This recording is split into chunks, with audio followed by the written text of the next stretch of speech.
넓은 고객도로 이런 것만 생각하고 있는 거잖아. 부천시에서는 지금 말씀하시는 요지를 들어보면은 넓은 단지, 넓은 관리 지역을 원하는 거잖아요. 아까 처음 서두에 말씀하셨을 때 부천시에서 가로주택을 하는 게 380개예요.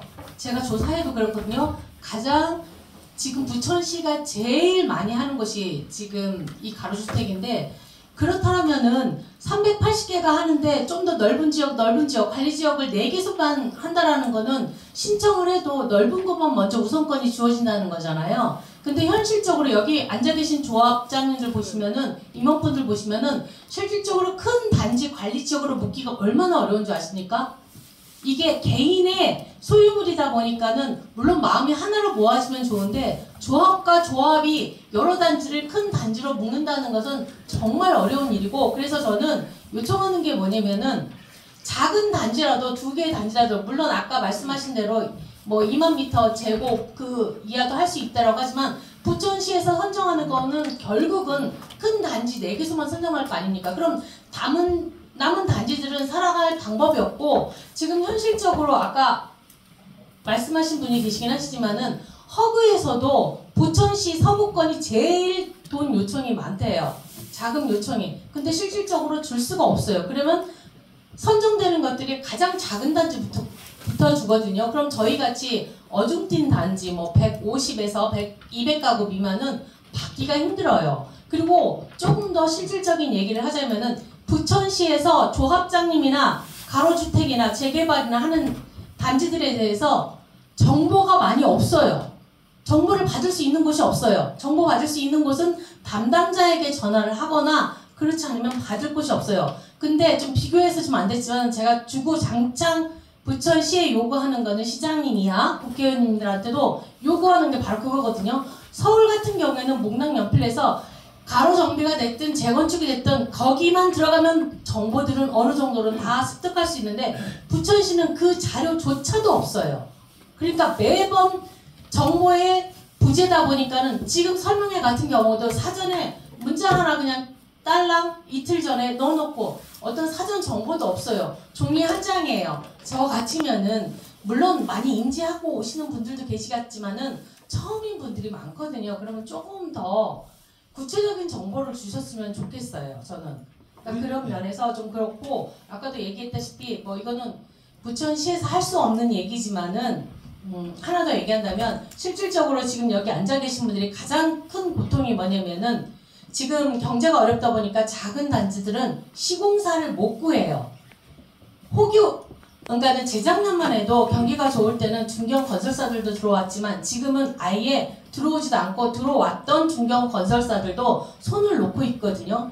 그러면 앞으로 살아나갈 때 작은 건설사들도 안 들어오는 마당에 그러면 이 가로주택은 성공할 수가 없어요. 작년은 열심히 해요. 부천시에서. 그렇지만 거기에 대한 대안, 정보 그거 아무것도 없어요.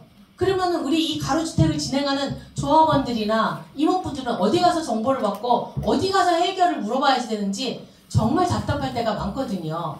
그래서 허구 문제도 그렇고 지금도 마찬가지예요. 이 관리지역 지정하는 거 좋아요. 근데 과연 이게 실현성이 얼마나 있고 380개가 신청하는데 몇 개의 단지가 얼마나 혜택을 볼 수 있을까요? 그런 거 한번 생각해 보셨나요? 네, 우선은 선생님 그러니까 질문하셨던 거 답변 드리고 마지막으로 우리 먼저 답변 드리고 마지막으로 이제 질문 받고 좀 마무리하겠습니다. 우선은 선생님 말씀하셨던 부분 사실 관리 계획을 주민분들한테 세워서 가져오라라고 하는 거는 사실 주민 부담을 더 가중화시키는 거기 때문에 금년도까지는 시에서 재정을 마련을 했기 때문에 4개소를 선정하는 거고 25년도에는 지금 3개소 정도를 또 할 예정입니다. 그리고 근데 이제 말씀하셨듯이 여러 구역에서도 희망할 수 있는데 그럼 그 구역은 소외받는 거 아니냐라는 이런 부분이 있기 때문에 25년도부터는 이제 주민 신청 방식뿐만 아니라 주민 이반 제도 방식도 같이 병행해서 하고 저희가 계획상 계속 매년 이제 예산을 수립을 해서 관리 지역을 확대를 해서 원도심을 개선해보자 하는 좀 의지가 있습니다. 그리고 이제 정보 부분을 이제 습득하는 부분에서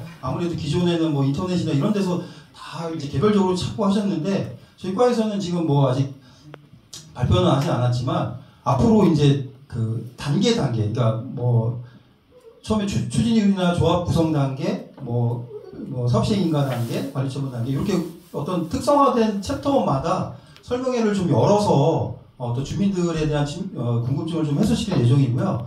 그다음에 또 별도로 또 이렇게 개별 찾아가는 어떤 정보 습득 인터넷 서핑을 하는 거에서 좀 벗어나서 홈페이지를 별도로 좀 구축을 해가지고 그 안에 이제 정보를 좀 많이 넣어서 어떤 모든 시청자들이 다 좀 쉽게 얻을 수 있게끔 좀 노력을 할 예정입니다. 그리고 오늘은 이제 사실 장소도 협소하고 이제 이틀 전에 갑자기 연락을 드렸던 이유가 이제 4월 10날 이제 총선이 있다 보니까 기존에 어떤 저희가 이제 어떤 정보 이런 게 아니고 이제 이 신청 제도에 대한 설명이 가능하다라고 판단을 했기 때문에 원래 2월 중에는 이제 여기보다 넓은 장소를 다 마련을 했는데 이제 선거관리위원회에서 이제 공직선거법상 어떤 그 설명회는 그 선거일 기준으로 60일 이전에는 금지하고 있습니다. 그렇기 때문에 갑자기 이제 사실 장소를 찾다 보니까 좀 장소도 협소하고 이런 부분을 좀 불편하게 만들어 죄송드리고요. 또 그러다 보니까 또 어떤 보도자료라든가 시 홈페이지에 그냥 공고만 딱 해놓으면은 또 보시는 분만 알 수 있고 하는 부분이기 때문에 저희가 또 개인정보보호법상 최대한 저희가 알 수 있는 우리 이 추진위원장분들이라든가 조합장님들한테 어떤 SMS를 좀 보내서 좀 관심 있으신 분들 좀 같이 좀 참석할 수 있게끔 이렇게 홍보를 했는데 아무래도 이게 선거법상 이런 부분 때문에 제한을 받아가지고 좀 이렇게 폭넓은 주민들이 다 참석을 못하게 만든 점은 좀 송구스럽게 죄송하다고 말씀드렸습니다. 가로주택이